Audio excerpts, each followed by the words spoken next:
الحمدللہ نحمدہ نصلی علی رسولہ الکریم اما بعد فاعوذ باللہ من الشیطان الرجیم بسم اللہ الرحمن الرحیم۔ محترم ناظرین، السلام علیکم ورحمۃ اللہ وبرکاتہ۔ نماز باعث سکون و اطمینان ہے۔ جو شخص آخرت پر یقین رکھتا ہے نماز میں اسے سکون ملتا ہے، اور جس کے دل کا میلان اللہ کی طرف نہ ہو اس پر نماز بہت بھاری ہوتی ہے۔ فرمان باری تعالیٰ ہے وَاسْتَعِينُوا بِالصَّبْرِ وَالصَّلَاةِ إِنَّهَا لَكَبِيرَةٌ إِلَّا عَلَى الْخَاشِعِينَ الَّذِينَ يَظُنُّونَ أَنَّهُم مُّلَاقُو رَبِّهِمْ وَأَنَّهُمْ إِلَيْهِ راجعون۔ اور مدد لو صبر اور نماز کے ذریعے، اور یہ نماز بہت بھاری ہوتی ہے سوائے ان لوگوں کے جو اللہ سے ڈرنے والے ہیں، جو یقین رکھتے ہیں کہ وہ اپنے رب سے ملنے والے ہیں اور اس کی طرف لوٹ کر جانے والے ہیں۔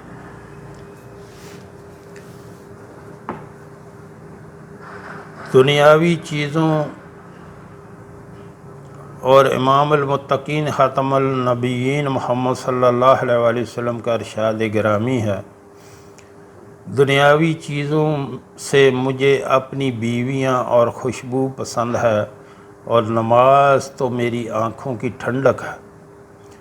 آپ صلی اللہ علیہ وسلم سیدنا بلال رضی اللہ تعالیٰ عنہ کو فرماتے، اے بلال، ہمیں نماز سے راحت پہنچاؤ۔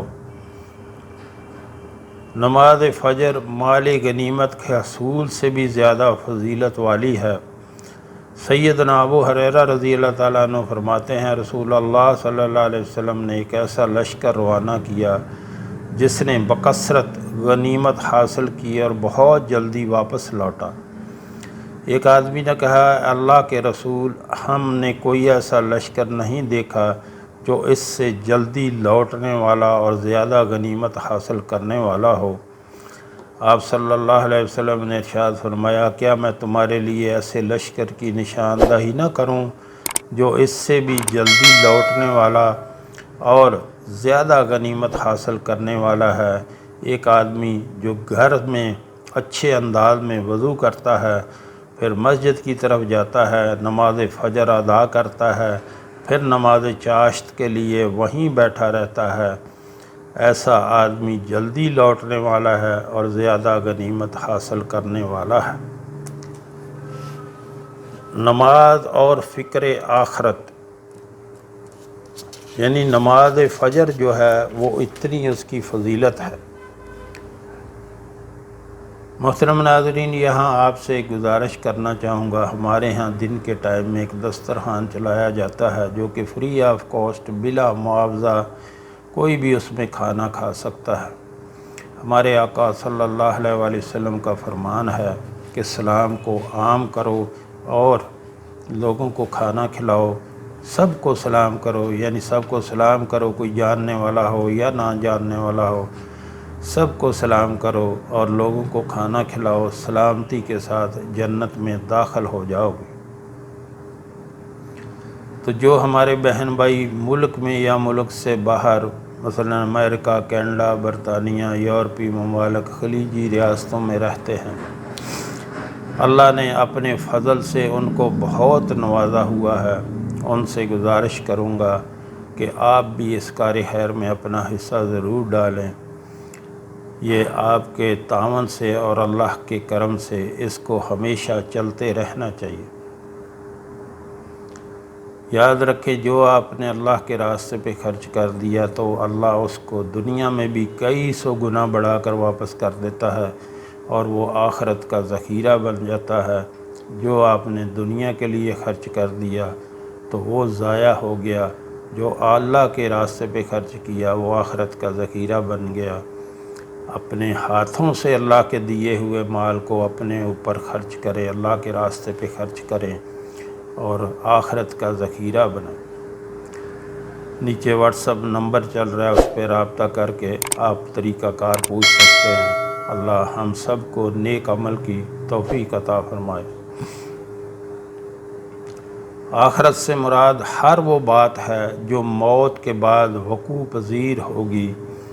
آخرت کی فکر اور ایمان بالآخر ایمان کا ایک رکن ہے۔ آخرت پر یقین و ایمان آدمی کو نماز اور اس جیسے اعمال صالحہ پر ابھارتا اور عذاب الہی سے ڈراتا ہے۔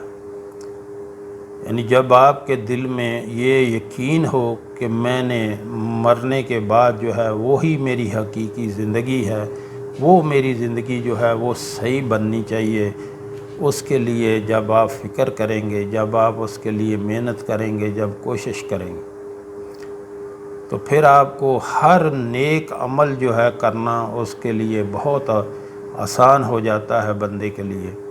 آج مشکل یہ ہے کہ لوگوں کے دلوں میں یہ بات بیٹھی ہوئی ہے کہ یہ دنیا میں جو کچھ حاصل کر سکتے ہو کر لو دنیاوی طور پہ، یعنی آخرت کا ان کو جو ہے وہ اتنا فکر نہیں ہے جتنا دنیا کا۔ حالانکہ دنیا تو ایسے ہے جیسے ایک مسافر چلتے چلتے رستے میں کچھ دیر کسی درخت کے سائے کے نیچے بیٹھ جائے آرام کرنے کے لیے کہ تھوڑی دیر میں آرام کر لوں پھر میں آگے چل دوں گا۔ لیکن مشکل کی بات یہ ہے کہ لوگوں نے یہی دنیا کو سب کچھ بنا لیا کہ میں یہیں جو ہے وہ بڑے بڑے کاروبار سٹینڈ کر لوں، بڑے بڑے میں جو ہے بلڈنگیں بنا لوں، بڑے بڑے گھر بنا لوں اور جو ہے بڑی بڑی گاڑیاں خرید لوں۔ بھائی یہ چند روزہ ہے، یہ ہمیشہ آپ کے پاس نہیں رہنے والا، اس کے لیے اتنی فکر کرنے کی ضرورت نہیں ہے۔ کتنے لوگ ایسے دیکھے ہیں کہ بڑے بڑے گھر تعمیر کروا رہے ہوتے ہیں، اپنے لیے بڑے بڑے گھر تعمیر کروا رہے ہوتے ہیں۔ ظاہر ٹائم لگتا ہے گھر بنوانے میں، تو گھر ابھی تیار نہیں ہوتے اور وہ دنیا سے رخصت ہو جاتے ہیں۔ تو میرے بھائی سب سے پہلے اپنی آخرت کا فکر کریں، جہاں اللہ آپ کو بڑے بڑے محلات دے گا انشاءاللہ اگر ہمارے اعمال ٹھیک ہوئے تو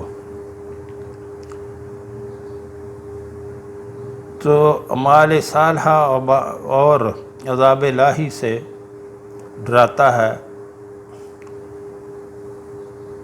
یعنی نماز پڑھنا جو ہے، جب آپ نماز پڑھتے ہیں تو آپ کے اس میں بہت زیادہ مصلحت ہیں، نماز میں بہت ساری حکمتیں چھپی ہیں۔ جب نماز پڑھنے لگتا ہے بندہ تو خود ہی ہمارا رب جو ہے وہ اس کی حفاظت کرتا ہے، کیونکہ اللہ تعالیٰ فرماتا ہے جو بندہ نماز نہیں پڑھتا اس سے اللہ کی حفاظت اٹھ جاتی ہے، وہ اللہ کے ذمے سے باہر نکل جاتا ہے۔ چنانچہ آخرت سے مراد ہر وہ بات ہے جو موت کے بعد وقوع پذیر ہوگی۔ آخرت کی فکر اور ایمان بالآخرہ، یعنی آخرت پر ایمان کا ایک رکن ہے۔ آخرت پر یقین و ایمان آدمی کو نماز اور اس جیسے اعمال صالحہ پر ابھارتا اور عذاب الہی سے ڈراتا ہے۔ الف لام میم ذالک الکتاب لا ریب فیہ ھدی للمتقین الذین یؤمنون بالغیب ویقیمون الصلاۃ ومما رزقناہم ینفقون والذین یؤمنون بما انزل الیک وما انزل من قبلک وبالآخرۃ ھم یوقنون۔ اس کتاب میں الف لام میم، اس کتاب میں کوئی شک و شبہ نہیں، اللہ سے ڈرنے والوں کی رہنمائی کرتی ہے، جو غیبی امور پر ایمان لاتے ہیں اور نماز قائم کرتے ہیں، اور ہم نے ان کو جو روزی دی ہے اس میں خرچ کرتے ہیں، اور جو ایمان لاتے ہیں اس کتاب پر جو آپ پر اتاری گئی اور ان کتابوں پر جو آپ سے پہلے اتاری گئیں، اور جو آخرت پر یقین رکھتے ہیں۔ اللہ تعالیٰ نے مزید فرمایا وَأَقِیمُوا الصَّلَاةَ وَآتُوا الزَّکَاةَ وَمَا تُقَدِّمُوا لِأَنفُسِکُم مِّن خَیْرٍ تَجِدُوهُ عِندَ اللَّهِ إِنَّ اللَّهَ بِمَا تَعْمَلُونَ بَصِیر۔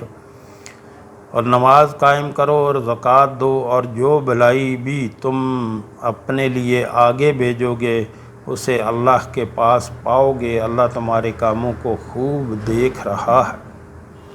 اور سورہ نساء میں مومنین جو نماز قائم کرتے ہیں اور آخرت پر ان کا ایمان ہوتا ہے کا تذکرہ کرتے ہوئے یوں بیان فرمایا، لیکن الراسخون فی العلم منہم والمؤمنون یؤمنون بما انزل الیک وما انزل من قبلک والمقیمین الصلاة ومؤتون الزکاة ومؤمنون باللہ والیوم الآخر اولئک سنؤتیہم اجرا عظیما۔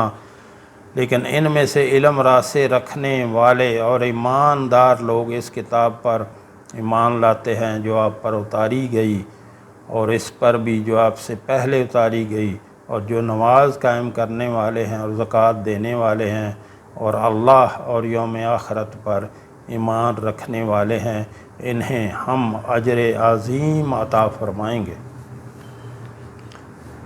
تو محترم ناظرین، بہت نماز کے بارے میں بہت تاکید ہے۔ آپ کے آگے ہاتھ جوڑتا ہوں، نماز کو مت چھوڑیں، کوئی بھی کیسے بھی حالات ہوں نماز نہ چھوڑیں۔ اور نماز آپ سے ٹائم کتنا لیتی ہے؟ سارا دن 16 گھنٹے اپنے کاروبار پہ اپنی جاب پہ لگاتے ہیں، اور جس رب نے پیدا کیا اس کی شکر گزاری نہیں کرتے۔ اس کی شکر گزاری کا نام نماز ہے، اس کا شکر ادا کیا کریں، نماز پڑھ کے اور اس کو یاد کر کے قرآن پاک پڑھا کریں، اپنے آقا صلی اللہ علیہ وآلہ وسلم پر زیادہ سے زیادہ درود پڑھا کریں۔ جو ہم نے پڑھا، جو ہم نے سنا، اللہ ہمیں اس پر عمل کی توفیق عطا فرمائے۔ وآخر دعوانا الحمدللہ رب العالمین۔